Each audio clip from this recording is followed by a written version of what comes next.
भव्य प्रबोधन संमेलनासाठी इकडे सगळे जमलेला आहात।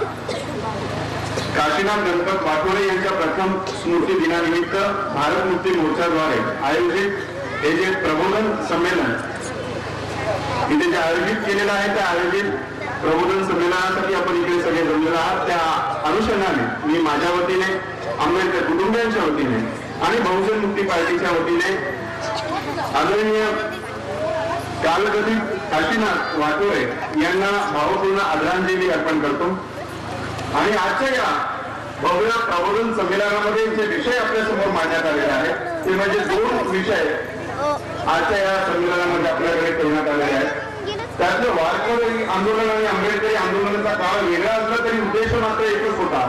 या विषयावर प्रामुख्यानं महाराजांचं भाष्य झालेलं आहे, म्हणून या विषयाकडे जास्त न वळता पहिला जो विषय आहे म्हणजे पढ़े लिखे लोगों ने धोखा दिया, हे डॉक्टर बाबासाहेब आंबेडकरांच्या एका भाषणातील बाबासाहेब आंबेडकरांनी व्यक्त केलेलं एक त्यांचे उद्गार संमेलनामधलं हे जे भाष्य आहे या भाष्यावर आपल्याला काम केलं पाहिजे। आणि म्हणून सरांनी एक भला मोठा पातेल्यांचं ते उतरांड तुमच्या समोर मांडलं की कसं भलं मोठं पातेलं सगळ्यात खाली, त्याच्यानंतर सगळ्यात छोटं त्याच्यावर, त्याच्यानंतर सगळ्यात छोटं त्याच्यावर आणि सगळ्यात बारक एवढूस तांब्या असतो तो वर, सगळ्यात टोकावर तो असतो। ही ब्राह्मणी व्यवस्था ही आजही आताही लागू आहे। तुम्हाला चित्र आताचं महाराष्ट्राचं चित्र सांगतो। आताची इलेक्शन पार पडली, विधानसभेची इलेक्शन 171 मराठा निवडून आलेले आहेत। 171 मराठा म्हणजे सगळ्यात मोठा भांड कुणाचा आहे? मराठ्यांचा आहे। त्यानंतर क्षत्रिय आणि वैश्य किती बोटावर मोजण्या इतपत असते आणि त्यानंतर अजूनही 4-5 लोक या किंवा 10च्या आतमध्येच ब्राह्मण निवडून आलेले आहेत। पण आज या महाराष्ट्राचा मुख्यमंत्री कोण आहे? देवेंद्र फडणवीस। म्हणजे मराठ्यांच्या मतांवर सगळ्यात मोठं जे उतरण आहे, सगळ्यात मोठं जे पातेल आहे त्याच्यावर एवढूस पातेल देऊन ठेवले। आणि आज आमचे बहुजनाचे निवडून आलेले लोक काय म्हणतात? एकनाथ खडसे काय म्हणतात? बहुजनांचा मुख्यमंत्री असायला हवा। म्हणजे आज आमचे मराठे निवडून येतात आणि त्यांच्यावर मुख्यमंत्री पद कुणाला मिळतं? हे सगळं आजही ही उतरंड आजही तशीच्या तशीच साबूत ठेवण्यात आलेली आहे, फक्त आपल्याला कळू देत नाही। आणि म्हणून ही उतरंड आपल्याला तोडली पाहिजे। आजही सरांनी जसा तो पेन दाखवला, आजही समता या देशामध्ये नाही, आजही समता या देशामध्ये प्रस्थापित झाली नाही। त्याचं कारण म्हणजे तुम्हा लोकांना वाटत असेल आपण भारतामध्ये लोकशाहीमध्ये नांदतो। ज्या दिवशी बाबासाहेब आंबेडकरांनी या देशाला संविधान अर्पण केला 26 नोव्हेंबर 1949, 26 नोव्हेंबर 1949 ला डॉक्टर बाबासाहेब आंबेडकर या देशाला संविधान अर्पण करत होते। जसं मागे आपण बघितलं त्या मुलांनी एक नृत्य सादर केलं, त्याच्यामध्ये एका मुलाला संविधान अर्पण करण्याचं दृश्य आपल्याला दाखवलं। बाबासाहेब आंबेडकरांनी ज्या दिवशी या देशाला संविधान अर्पण केला त्या अध्यक्ष भाषणामध्ये बाबासाहेब आंबेडकर म्हणाले, मी कितीही उत्कृष्ट हा संविधान जरी बनवला असला तरी याला चालवणारी लोक जर नालायक निघाले तर हा संविधान काही कामाचा नाही। 26 नोव्हेंबर 1949 ला बाबासाहेब आंबेडकरांनी ही खंत व्यक्त केली। बाबासाहेब आंबेडकरांनी आपल्या अध्यक्ष भाषणातून असे उद्गार का काढले? भारताची सर्वात महत्वाची घटना आणि भारतातील सर्वात विद्वान व्यक्ती असे उद्गार आपल्या अध्यक्ष भाषणामधून का काढतात? कारण बाबासाहेब आंबेडकरांना माहित आहे मी कितीही उत्कृष्ट हा संविधान जरी लिहिला असला, बनवला असला, निर्माण केला असला तरी याला चालवणारी लोक ही नालायक आहे। आणि आजपर्यंत हा देश भारताच्या संविधानावर नाही तर मनुस्मृतीवर अजूनही धावत आहे। अजूनही मनुस्मृतीच लागू आहे या देशावर। केवळ आमच्या पुढे भारताचं संविधान आमच्या समोर उभं करतात। आणि म्हणून बाबासाहेब आंबेडकरांचं हे जे वाक्य आहे मुझे पढ़े लिखे लोगों ने धोखा दिया, हे बाबासाहेब आंबेडकर का म्हणतात? बाबासाहेब आंबेडकर यांनी ज्यावेळी शिक्षण घेतलं त्यावेळेस भारतामध्ये शिक्षण घेण्यामध्ये खूप अडचणी होत्या। त्यावेळी शिक्षण व्यवस्था आमच्यासाठी कुणीच नव्हती। त्या काळात ज्या काळामध्ये शिक्षण घेणं अवघड होतं त्या काळामध्ये बाबासाहेब आंबेडकरांनी शिक्षण घेतलं आणि त्या काळामध्ये बाबासाहेब आंबेडकरांनी आमच्या स्वातंत्र्याची लढाई लढली. आज असंख्य लोकांनी शिक्षण प्राप्त केलेलं आहे. बाबासाहेब आंबेडकरांच्या काळामध्ये इतक्या प्रतिकूल परिस्थितीमध्ये शिक्षण घेऊन बाबासाहेब आंबेडकरांनी आम्हाला हक्क आणि अधिकार मिळवून दिले. आज या काळामध्ये बाबासाहेब आंबेडकरांनी आम्हाला इतकं सोयीचं करून ठेवलेलं आहे. एखादा तरी हक्क आणि अधिकार आम्ही नवीन निर्माण करू शकलो. नवीन निर्माण करायचं तर सोडा, आम्ही जे हक्क आणि अधिकार बाबासाहेब आंबेडकरांनी आम्हाला मिळवून दिले होते ते देखील साबूत करण्यापासून आम्ही आज त्याला राखीव ठेवू शकलो नाही. असे अनेक कायदे आज अनेक नेते मोठमोठ्या भाषणांमध्ये म्हणतात की संविधानाला हात लावला तर हात छाटून टाकू. आज संविधानाला हात न लावता असंख्य कलम या लोकांनी नष्ट केले आणि आज आपण ते वाचवण्यास असमर्थ ठरलो.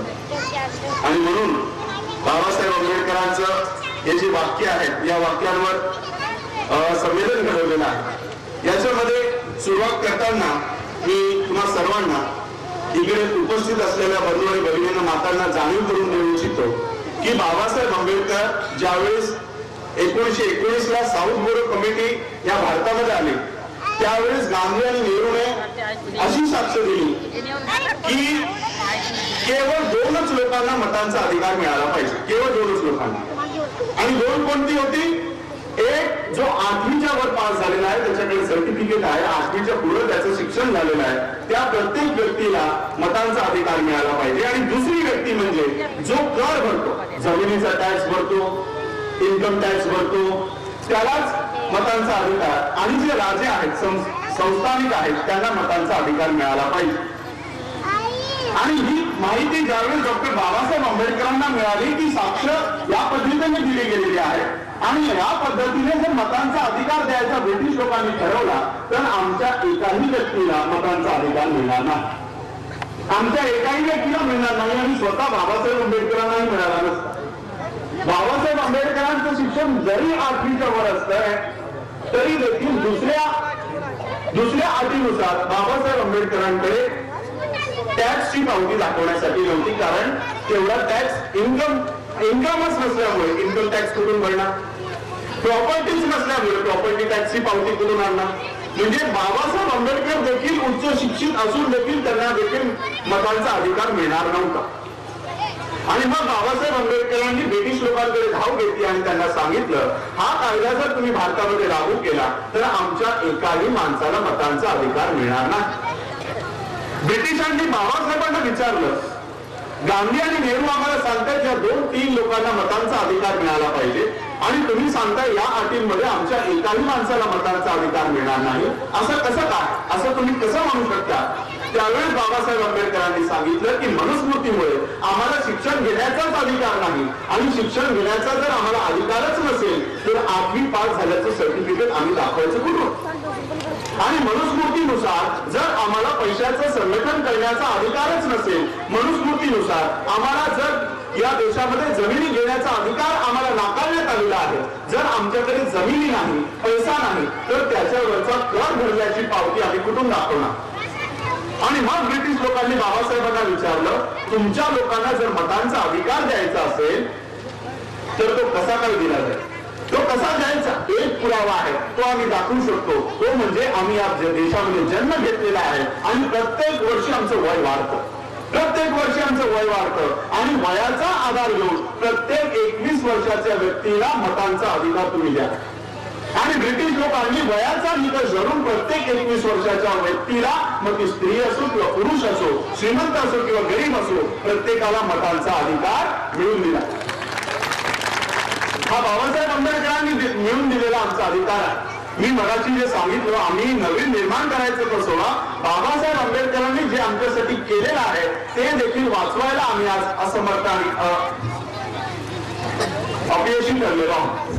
कसं काय, बाबासाहेब आंबेडकरांनी आम्हाला जो मतांचा अधिकार मिळवून आणून दिला त्यावेळेस बाबासाहेब आंबेडकर खुशीमध्ये घरी आले आणि घरात आल्यानंतर रत्तूरने त्यांना खुशीचं कारण विचारलं. बाबासाहेब आंबेडकरांना रत्तूरने विचारलं की आज स्वारी खुशीमध्ये कशी काय.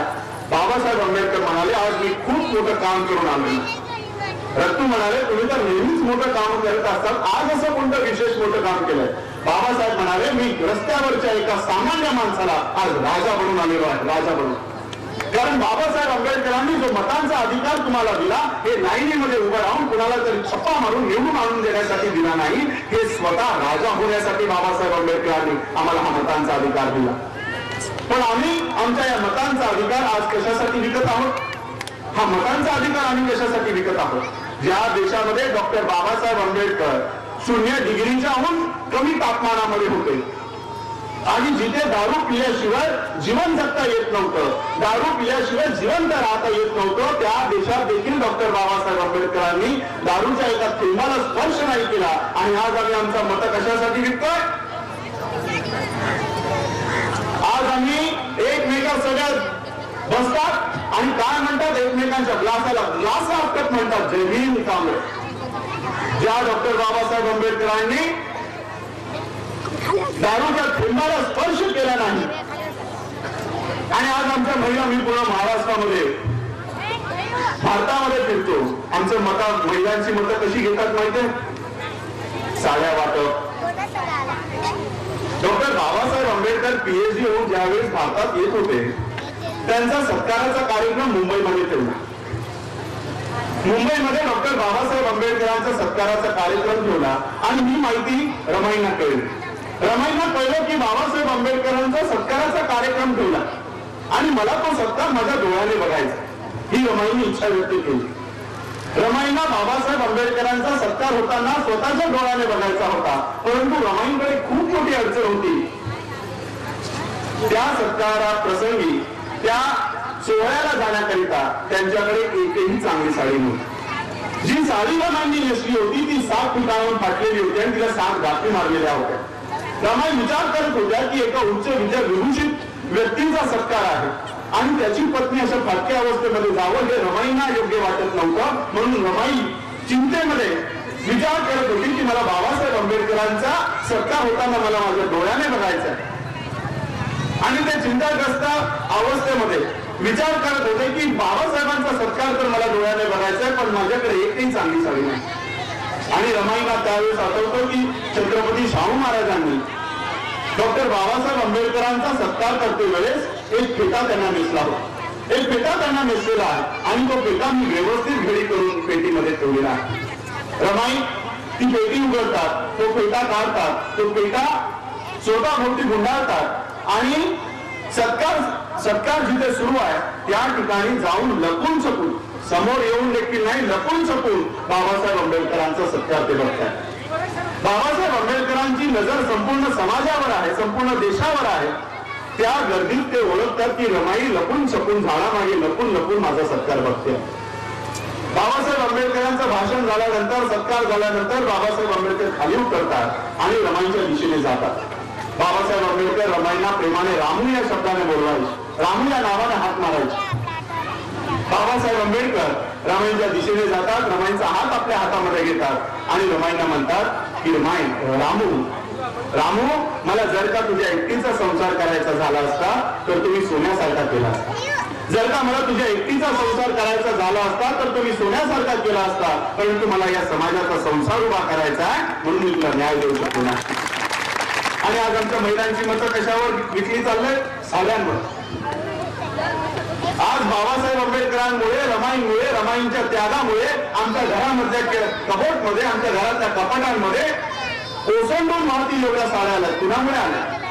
रमाईंमुळे आल्या, बाबासाहेबांमुळे आल्या. कशासाठी?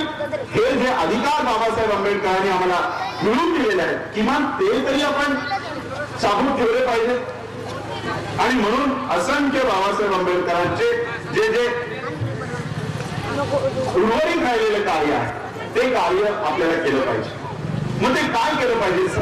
किमान आपली जी बाबासाहेब आंबेडकरांनी मिळवून दिलेलं आहे किमान ते तरी वाचवलं पाहिजे. बाबासाहेब आंबेडकरांनी त्यांच्या स्वखर्चातून काही तरुण परदेशामध्ये शिकायला पाठवले. परदेशामध्ये शिकून आल्यानंतर ही तरुण भारतामध्ये आली. भारतामध्ये आल्यानंतर या तरुणांनी लग्न केलं, संसार केली, मोठ्या मोठ्या पदावर गेले, पण कधीही चळवळीकडे लक्ष दिलं नाही, कधीही दिलं नाही. म्हणून बाबासाहेब आंबेडकर म्हणाले की मुझे पढ़े लिखे लोगों ने धोखा दिया. ज्या समाजात 10 डॉक्टर, 20 इंजिनियर, 30 वकील निर्माण होतील, त्या समाजाकडे कोणीही वाकड्या नजरेने बघू शकत नाही अशी धारणा होती. आज आमच्या समाजात 10 लाख डॉक्टर्स आहेत, 20 लाख इंजिनियर्स आहेत, 30 लाख वकील आहेत. समाजाकडे वाकड्या नजरेने बघू शकत नाही असं आपण म्हणू शकतो का?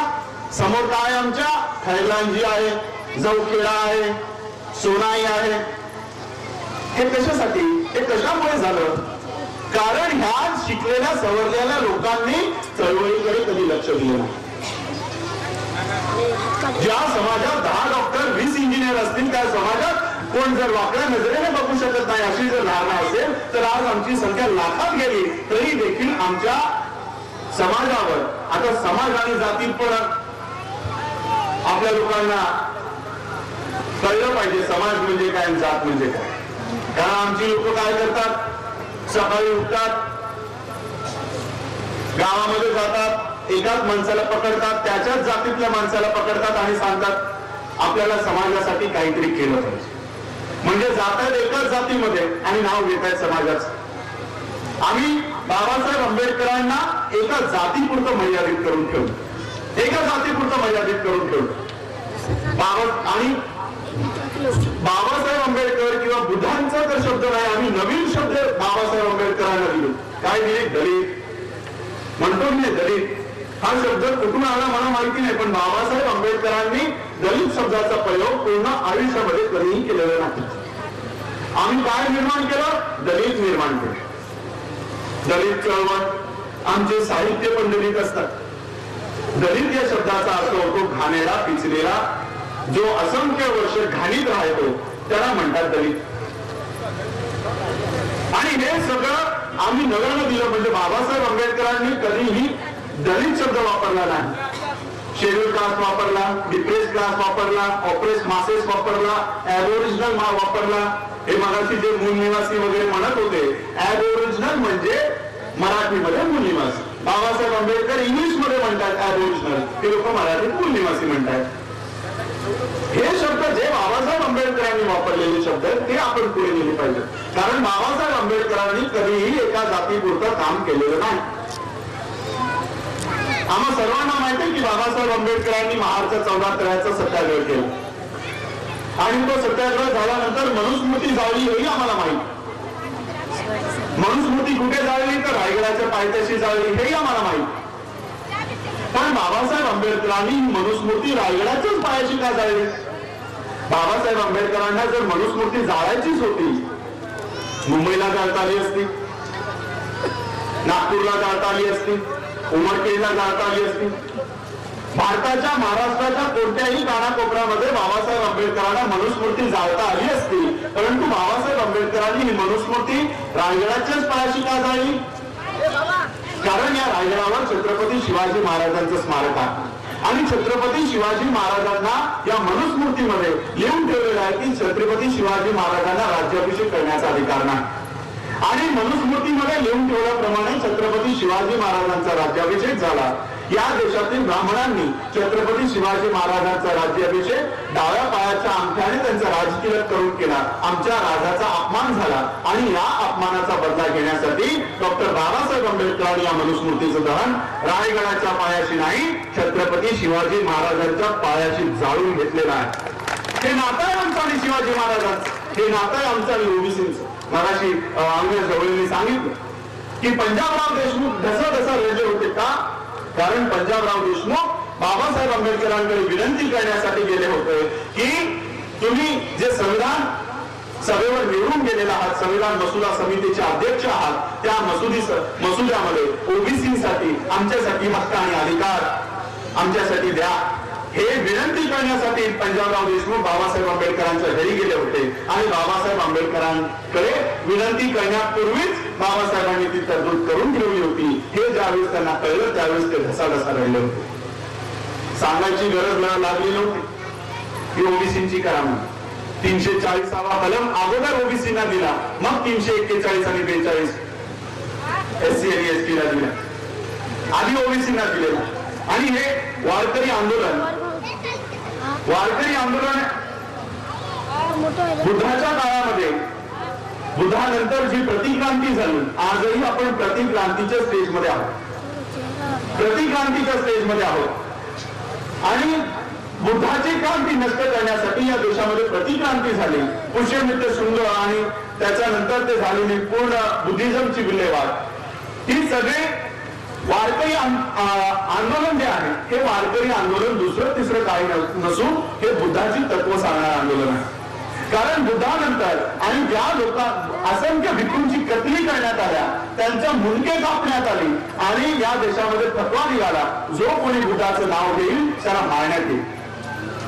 आणि बुद्धाचं नाव न घेता बुद्धाची तत्व आमच्या या वारकऱ्यांनी या देशामध्ये बुद्धाचं आंदोलन चालवलं. आमच्या बहुजनांचे नाव बघा काय, चोखा महान, धनाची मांग. मी मागाशी नोट करत होतो तुमच्या बोलण्यातून, धनाची मांग आहे, चोखा महार आहे, घोडा कुंभार आहे, म्हणजे जात लावून ठेवलेली आहे. हे म्हणजे आमच्या बहुजनातले वारकरी. आता ब्राह्मणांचे वारकऱ्यांचं नाव बघा काय आहे, ज्ञानेश्वरांना काय म्हणतात, माऊली. ज्ञानेश्वर माऊली, चोखा महार, म्हणजे त्यांची माऊली आहे, ते आमचे सगळं सर्वस्व आहे. आजही या देशामध्ये अजून एक वाक्य प्रचलित आहे, होता जीवा म्हणून वाचला शिवा. हे सगळ्यांना माहिती आहे, सगळे अभिमानाने म्हणतात, होता जीवा म्हणून वाचला शिवा. जीवाजी म्हटलं तर काय होत, शिवाजी म्हटलं तर काय होत, होते जीवाजी म्हणून वाचले शिवाजी. पण नाही, आमचा यांना एकेरी उल्लेख करायचा आणि त्यांना माऊली बनवायचं. आम्ही लोकांनी, आमच्या या बहुजनांनी इतिहास घडवला, पण इतिहास लिहिला नाही. कारण लिहायची आम्हाला त्यावेळी सूटच नव्हती, लिहिण्याचा आम्हाला अधिकार नव्हता. मग हा लिहिला कोणी, ज्यांनी कधीही इतिहास घडवला नाही, ज्यांनी कधीही तलवार हातात घेतली नाही, ज्यांनी कसली चळवळ केली नाही, त्या लोकांनी इतिहास लिहिला आणि तो आपण वाचला. आज आम्ही पडे लिखले नाही, लिखे पडे झालेलो आहोत. जे लिहिलेलं आहे ते वाचतोय.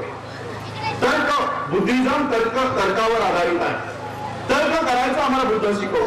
बुद्ध स्वतः सांगतात की मी जे सांगतोय त्याच्यावर विश्वास ठेवू नका, तुमच्या बुद्धीच्या कसोटीवर आधी ते घासून बघा आणि मगच तुम्ही ते स्वीकार. म्हणजे बुद्ध स्वतः सांगतात की मी सांगतोय त्याच्यावर विश्वास ठेवू नका. आणि म्हणून हे तर्कावर आधारित आपल्याला हे सगळं केलं पाहिजे. आणि म्हणून आजचे जे विषय होते म्हणजे पढे लिखे लोगों ने धोखा दिया, मी आजच्या या प्रसंगी जास्त बोलणार नाही, कारण आधीच 2-2:30 वाजलेले आहेत.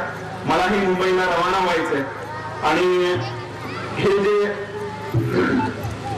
विषय या ठिकाणी ठेवलेले आहे, खूप लहान लहान मुलंही या ठिकाणी मोठ्या प्रेरणेने काम करत आहेत. मोठ्या प्रेरणेने लहान मुलंही या चळवळीमध्ये काम करत आहेत. तर मुलांसाठी मी सांगतो की बाबासाहेब आंबेडकर ज्यावेळेस 4थी मध्ये होते, बाबासाहेब आंबेडकर 4थी मध्ये असताना वर्ग भरलेला होता आणि वर्ग भरलेला होता त्यावेळेस गुरुजींनी एक फळ्यावर कोडं लिहिले, एक प्रश्न लिहिला गणितातला प्रश्न मांडला आणि प्रश्न मांडल्यानंतर वर्गाला विचारलं की या प्रश्नाचं उत्तर कुणाला आहे. त्यावेळी छोट्या भीमाचा हात वर गेला आणि छोट्या भीमाला गुरुजींनी ते फळ्यावर प्रश्नाचं उत्तर सोडवण्यासाठी आमंत्रित केले. बाबासाहेब आंबेडकर म्हणजे डॉक्टर बाबासाहेब आंबेडकरांचं नाव त्यावेळेस भीमा होतं. आपल्या जागेवरनं उठले आणि जसंही त्या फळ्याच्या दिशेने जाऊ लागले, फळ्याच्या दिशेने गेल्या गेल्या सगळी मुलं उठून उभी राहिली. उठून उभं राहिल्यानंतर सगळी मुलं गुरुजीकडे गेल्या आणि गुरुजीला धमकावून सांगितले की खबरदार जर भीमाने फळ्याला हात लावला, खबरदार जर भीमाने फळ्याला हात लावला तर त्या फळ्याच्या मागे आमचे डबे, खाण्याचे डबे ठेवलेले आहेत. भीमाने जर त्या फळ्याला हात लावला तर आमचे जेवण बातेल, आमचे डबे बाटतील. आणि छोट्या भीमाला ते उत्तर, ते कोडं सोडवता आलं नाही. परंतु आपल्या बुद्धिमत्तेच्या जोरावर एवढा अभ्यास डॉक्टर बाबासाहेब आंबेडकरांनी त्यांच्या आयुष्यामध्ये केला की भारताला पडलेलं संविधानाचं कोडं, भारताला पडलेलं खूप मोठं कोडं होतं की या देशाला संविधान कोण निर्माण करून देईल, ते कोडं बाबासाहेब आंबेडकरांनी मोठं झाल्यानंतर सोडवलं आणि या देशाला संविधान निर्माण करून दिलं. आणि आणि आपल्याला केवळ एवढंच वाटतं की बाबासाहेब आंबेडकरांनी या देशाचं संविधान लिहिलं, एवढं सहज सोपे नाही. याच्यासाठी असंख्य कष्ट बाबासाहेब आंबेडकरांना घ्यावे लागले. बाबासाहेब आंबेडकर या देशाचे संविधान करते होऊ नये म्हणून असंख्य षडयंत्र या देशामध्ये झाले. बाबासाहेब आंबेडकर या संविधान सभेवर निवडून जाऊ नये म्हणून गांधी आणि नेहरूने सरदार वल्लभभाई पटेलला कामाला लावलं. सरदार वल्लभभाई पटेल यांच्यावर जबाबदारी सोडली की बाबासाहेब आंबेडकर हे संविधान सभेवर निवडून येता कामा नये. आणि याचं ज्यावेळेस त्यांनी आढावा घेतला, सरदार वल्लभ पटेल यांना बोलावून घेतलं आणि बोलावून घेतल्यानंतर विचारलं की बाबासाहेब आंबेडकर संविधान सभा 6 तालुक्यांच्या एका भागातून, त्या कॉन्स्टिट्युएन्सी मधनं, मतदारसंघातून बाबासाहेब आंबेडकरांना निवडून आणलं आणि निवडून बाबासाहेब आंबेडकरांना संविधान सभेवर पाठवलं. संविधान सभेचं ज्यावेळी कामकाज सुरू झाल्यानंतर एक प्रस्ताव तिकडे नेहरूने ठेवला, एक वादग्रस्त प्रस्ताव तिथे ठेवला आणि त्या प्रस्तावावर इतकं प्रचंड गदारोळ झाला. जसं आज तुम्ही टीव्हीवर बघता संसदेमध्ये त्याची मारामारी सुरू असते.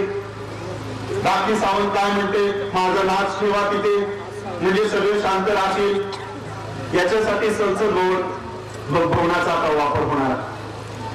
त्या संसदेमध्ये इतका गदारोळ सुरू झाला, अक्षरशः खूप मोठे भांडणं तिथे सुरू झाली.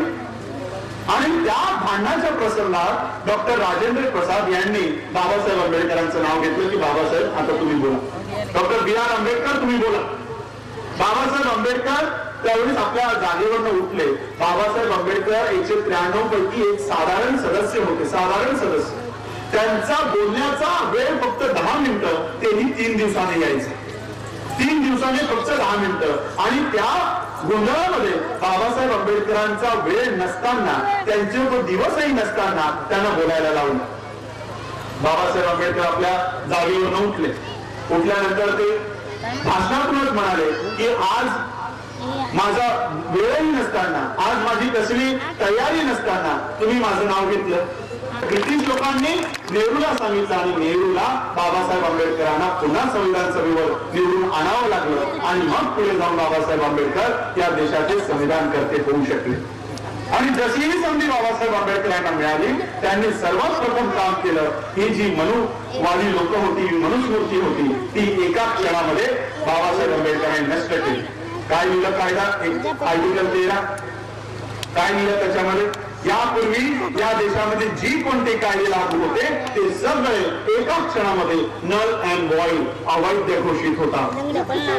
म्हणजे मनुस्मृती एकाच लाईन मध्ये बाबासाहेब आंबेडकरांनी नष्ट केली आणि आर्टिकल 14 मध्ये पुन्हा लिहायचे की संपूर्ण आयुष्य बाबासाहेब आंबेडकरांनी काँग्रेसच्या विरोधात घालवलं आणि आमचा समाज काँग्रेसच्या दारामध्ये, आजपर्यंत काँग्रेसच्या दारामध्ये होता, आजही आहे. आज या दारातून काढतात बीजेपी आणि RSSच्या दारामध्ये नेऊन ठेवतात. हे चित्र निर्माण कसं झालं तुम्हाला 56-57 ची गोष्ट सांगतो. 57 ज्यावेळेस रिपब्लिकन पार्टी ऑफ इंडिया 3 ऑक्टोबरला स्थापन झाली, त्या लोकांमध्ये जा, कोणत्याही दुकानदाराला विचारा की रिपब्लिकन पार्टी म्हणजे कोणाचा पक्ष, ते म्हणतील दलितांचा पक्ष. बाबासाहेब आंबेडकरांनी अभ्यास करून हा रिपब्लिकन शब्द घेतला, कारण हा सर्वसमावेशक होता, सगळ्या प्रजेचा शब्द होता. आज आम्ही त्याला एका जातीपुरतं करून टाकले. हे आमचं योगदान आहे. ओबीसी मराठा म्हणतात तेव्हा तुम्हीच, आम्ही मर्यादित करून ठेवलं. आणि आता आमची लोक हे दलित शब्द दिल्यानंतर अजून नवीन घोषणा देण्यात अजून पटल झालेले आहे. भूतांना आव्हान केलं, बहुजन हिताय आणि बहुजन सुखाय. आमचे नेते आज अजून भूताच्या पुढे गेले आहे. दलितों की बेटी म्हणणारे मी आता नवीन एक नारा दिला, सर्वजन हिताय आणि सर्वजन सुखाय. त्या भूतांना कळलं नव्हतं की सर्वजन हिताय आणि सर्वजन सुखाय. बुद्धांनी बहुजन हिताय बहुजन सुखाय नारा दिला. आम्ही बुद्धापेक्षा ग्रेट मोठे महान झालेलो आहोत. सर्वजन हिताय आणि सर्वजन सुखाय देतात. हे सगळं आम्ही निर्माण केलं. हे सगळं आम्ही आज या चळवळीचं योगदान आमचं हे आहे. बहुजनांचं आम्ही सर्वजन केलं. आम्हाला तेवढी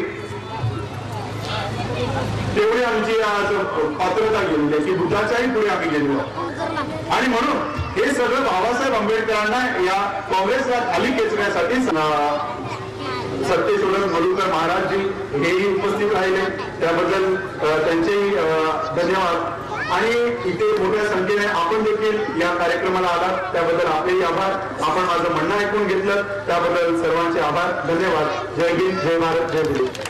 आपल्या समाज टीव्हीला सबस्क्राईब करा आणि बेल आयकॉन दाबा।